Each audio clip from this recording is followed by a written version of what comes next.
Vsauce! I'm Jake, and in the video game Watch Dogs, you can pretty much hack any piece of technology, from people's phones to ATMs, to security cameras, or even cars, all from a computer or a cell phone. But how realistic is that compared to our own world? Is Watch Dogs possible?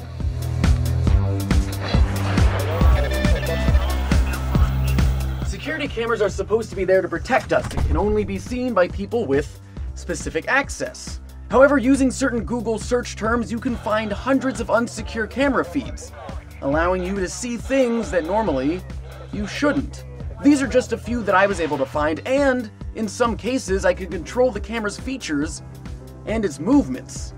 So the next time you're in a department store and you see a camera following you around, well, it might be somebody in the back, or it might be someone hundreds of miles away. Spooky. But if there are no cameras around, then there's no way for you to be visually tracked or followed. You could slip into the crowd. Except for the fact that at pretty much all times you have a microphone, a camera, a list of everyone you know, a log of your most sensitive data, and it's all Wi-Fi enabled, with the added bonus of having GPS and a cell network. Your phone contains a lot of data, so much so that it tends to leak information. When you're not connected to a Wi-Fi network, this little guy sends out a list of known networks looking for something to connect to, and once it connects to what it thinks is a known wireless network, the background apps start to transmit a lot of data. Security researcher Brendan O'Connor created a device called F-bomb that plugs into an outlet and acts as a passive network. Your phone connects to it, and immediately the device is able to collect information that your phone is freely giving out. By plugging F-bombs into multiple places, Brendan created a web that was able to track people's locations and what they were doing. Using himself as a test subject, he found that his weather app would give out his exact longitude and latitude, and his newsreader would transmit his full name and email address. Other researchers have used drones to fly wireless networks above public places like parks in order to collect data. And once your device connects to one of these networks, you might use your web browser thinking you're logging into your banking account, when really a hacker is just displaying an identical page, except that your username and password goes to their machine. Or if you're a country's government, there is a product you can purchase to infect a target's phone, enabling you to track their location, listen in on their microphone, or activate their camera to take photos.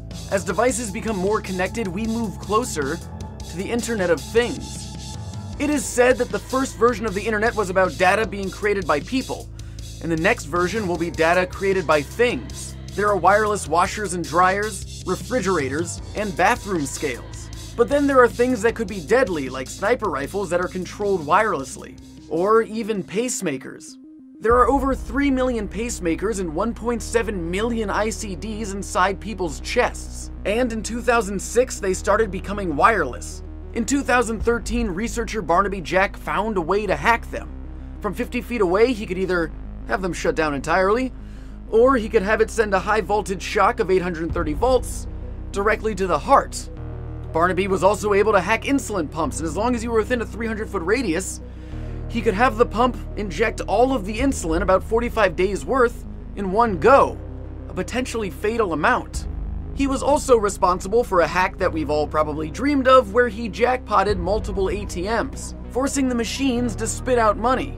However, a week before he was going to safely demonstrate his research on pacemakers and ICDs, he was found dead from a drug overdose. Hacking pacemakers and insulin pumps is scary, but it only affects the people who have those devices implanted in them, so it doesn't really disrupt a large portion of the population the way hacking something like a car can. By attaching something like this small iPhone-sized device to a few wires under the car, you get complete access to the vehicle wirelessly. Researchers have shown just what is possible, like disabling the brakes, turning the steering wheel in any direction, killing the engine, or changing the dash's display to show you have a full tank of gas when you don't. All of this can be done from miles away. There is a great Motherboard documentary that shows just what is possible once you access a car's CAN bus. The vehicle can even be programmed so that when you hit a certain speed, different parts of the car stop functioning, leaving you trapped. Let's get out of the car. So maybe we should start using older technology, like this GirlTech Instant Messenger. It looks pretty secure, and it operates on the same frequency range as the radios used by most law enforcement agencies. And with a little firmware hack, the GirlTech can jam all of their radio communications, Here, I'll trade you. Thank you very much. This cell phone has an accelerometer. Most cell phones have an accelerometer, and it measures the force of acceleration and also the angle and direction the phone is being held in. It's the reason why the screen flips depending on the phone's orientation. A team at Georgia Tech came up with a technique where they would place a phone on a table next to a computer keyboard. When someone would start typing on the keyboard, the phone's accelerometer would pick up the vibrations through the table and, with a little bit of software, was able to accurately predict what the person was typing.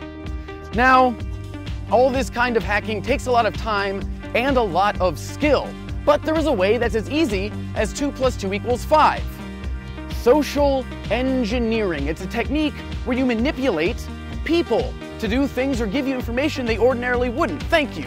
Kevin Mitnick, one of the most wanted computer hackers in the world, before his arrest, was able to hack into telephone systems and computer networks, not only because of his amazing skills with a computer, but his amazing skills of talking on the phone. By saying enough information to sound convincing, he could pretty much get any sensitive data he wanted. In his book, Ghosts in the Wires, he mentions how if you pretend like you have the information already and give it wrong, people will generally correct you. Let's go inside. So, for example, when I said 2 + 2 = 5, you probably thought that I was wrong. You might have even left a comment saying that I was wrong and that the correct answer is 2 + 2 = 4. If so, then you've been hacked. By knowingly giving you the wrong answer, you willingly gave me the correct one. So phones, cars, ATMs, security cameras, and even pacemakers can all be hacked, just not as easily or seamlessly as in watchdogs. But still, the easiest system to hack is you. And, as always, thanks for watching.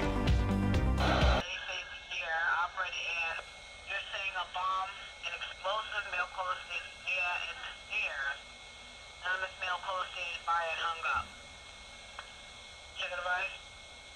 Take conditions to block out.